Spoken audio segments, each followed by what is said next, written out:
Bismillahirrahmanirrahim. Assalamualaikum warahmatullahi wabarakatuh. Waalaikumsalam warahmatullahi wabarakatuh. Alhamdulillahirabbil alamin wassalatu wassalamu ala asyrofil anbiya'i wal mursalin sayyidina Muhammadin wa ala alihi washabbihi ajmain amma ba'du. Alhamdulillah, pada kesempatan siang menjelang sore dari Sydney, Australia, kami akan menyampaikan pesan penting untuk memaksimalkan 10 terakhir bulan Ramadan yang masih tersisa hari ganjilnya, yaitu hari ke-29. Dari kesempatan ini saya sudah kehadiran dua dai ambasador Dompet Duafa Australia, Ustadz Muhammad Nur Halim dan Ustadz Azhari, Ustadz Abdul Wahid Azhari di Tonga. Ada satu pertanyaan penting buat antum berdua, Ustadz. Bagaimana menjadikan Al-Quran ini di malam yang penuh berkah, di mana Allah turunkan Al-Quran untuk kita realisasikan kepada hati kita dan kepada seluruh masyarakat. Dan untuk Ustadz Azhari, kira-kira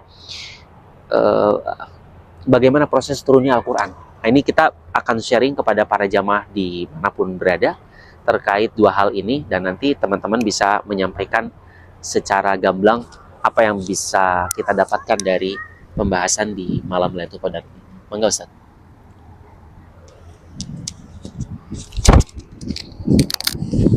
Baik, mungkin kalau kita membahas tentang Lailatul Qadar, berarti kita lihat dulu bagaimana proses turunnya Al-Quran. Karena Al-Quran ini kan diturunkan di Lailatul Qadar katanya. Muncul pertanyaan kalau kita lihat di dalam terjemahan atau di dalam surat Al-Qadar, Inna anzalnahu fi lailatul qadar. Sesungguhnya kami turunkan dia, hu-nya itu kembali kepada Al-Quran. Kami turunkan dia pada malam Lailatul Qadar. Kemudian muncul pertanyaan, Al-Quran itu kan turun kepada Rasulullah nyicil gitu, nggak langsung. Apakah setiap turun Al-Quran itu Lailatul Qadar atau tidak? Nah, kalimat ini inna anzalnahu fi lailatul qadar, turunnya Al-Quran pada Lailatul Qadar ini mengacu kepada proses yang pertama. Jadi ada dua proses. Proses turun Al-Quran yang pertama dan kedua. Proses pertama itu turun secara daf'atan wahidah, atau secara sekaligus turun min indillah ila lauhil mahfuz atau ila sama'id dunya. Jadi turun yang pertama Al-Quran itu turun dari sisi Allah ke lauhil mahfuz atau ke sama'id dunya. Itu turun pada Lailatul Qadar. Jadi ayat ini inna anzalnahu fi lailatul qadar ini mengacu kepada proses turunnya Al-Quran pada proses pertama dari Allah ke lauhil mahfuz atau ke sama'id dunya atau ke langit dunia. Nah, lalu kemudian setelah turun di sana, wallahu alam berapa ribu tahun di sana, yang jelas ulama menyebutkan sebelum makhluk ini diciptakan. Jadi apakah mungkin ketika Allah sudah menciptakan arsy-nya, baru kemudian Allah tulis semua di situ, baru kemudian Allah letakkan di situ, wallahu alam, mungkin bisa kita pelajarin di kemudian hari. Ala kulli hal, ini proses yang pertama. Lalu kemudian ketika zaman itu sudah berkembang, sudah mulai perjalanan para anbiya, para rasul, nah barulah ternyata sampai kepada masa Nabi Muhammad SAW. Dan disitulah takdir Allah turun ketika Rasulullah diutus menjadi Nabi pada usia ke-40 tahun. Baru dari situ masuk proses kedua, yaitu proses mufarraqon munajjaman. Turunnya Al-Quran secara berangsur-angsur dan secara pelan-pelan. Jadi mufarraqon munajjaman, terpisah-pisah. Yang dimulai dengan turunnya surat Al-A'la ayat 1 sampai dengan 5. Dan itu terjadi di Gua Hiro ketika Nabi Muhammad SAW didapuk untuk resmi pertama kali menjadi seorang Nabi. Dan proses ini turun selama kurun waktu 23 tahun. 13 tahun di Makkah dan 10 tahun di Madinah. Ini yang disebut dengan turunnya atau proses yang kedua, turunnya Al-Quran mufarraqon munajjaman. Jadi ada dua proses. Proses yang pertama langsung sekaligus. Proses yang kedua min lauhil mahfuz atau min sama'id dunya ila fuadin Nabi SAW, atau kepada Rasulullah SAW yang itu turun berangsur-angsur selama 13 tahun masa kerasulan. Nah, dari situlah baru ayat ini melalui prosesnya dicatat, dihafalkan, kemudian ditafsirkan dan lain sebagainya, ditulis di suhuf, di pelepah-pelepah kayu, di daun-daun kurma, di batu-batu dan sebagainya, sampai kepada masa kita yang menjadi sebuah mushaf yang bisa kita baca setiap hari. Maka ini proses turunnya Al-Quran. Ala kulli hal, semoga Al-Quran ini tetap menjadi pedoman hidup kita, dan semoga kita senantiasa diberikan rezeki untuk bisa nikmat membaca Al-Quran. Wallahu a'lam bishawab. Nanti bisa dilanjutkan lagi. Wassalamualaikum warahmatullahi wabarakatuh. Terima kasih Ustadz Azhari. Jadi prosesnya ada dua, dan bagaimana nilai-nilai Quran ada dalam hati kita sebagaimana Nabi Muhammad SAW, karena khuluquhul Quran, akhlaknya itu seperti akhlak Quran. Bagaimana ini juga bisa berada di umat Nabi Muhammad SAW, di dalam diri kita usikumwaya, dan di dalam seluruh umat Nabi Muhammad, sehingga terciptalah negara dan dunia yang tentram, baldah thayyibah wa rabbun ghafur. Nah, bagaimana agar bisa nilai-nilai Quran itu masuk ke dalam hati-hati para masyarakat dan umat Nabi Muhammad, kita saksikan secara penjelasannya dari Ustadz Muhammad Nur Halim. Mangga. Terima kasih Ustaz Halim.